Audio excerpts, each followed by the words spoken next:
மக்கள் மாற்றத்தை விரும்புகிறார்கள்.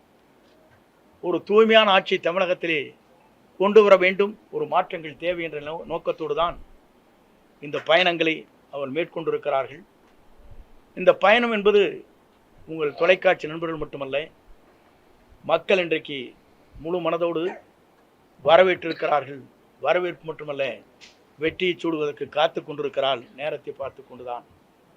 ஆகவே 2026 என்பது மக்களால்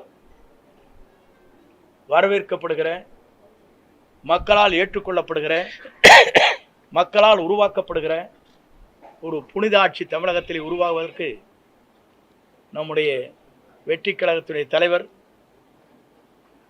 அன்பிற்கினிய இளவல் விஜய் அவர்கள் வெற்றி பெறுவார்கள். 2026 மக்களால் மாபெரும் புரட்சி உருவாகி வெற்றி என்ற இலக்கை அவர் எட்டுவார் என்பதை மட்டும் நான் இந்த நேரத்திலே உங்களுக்கு பணிவன்போடு தெரிவித்து, வருகின்றிருக்கிற தொலைக்காட்சி நண்பர்கள், ஊடக நண்பர்களுக்கு என் வாழ்த்துக்களையும் நன்றியும் பாராட்டுதலையும் தெரிவித்துக் கொள்கிறேன். நன்றி, வணக்கம்.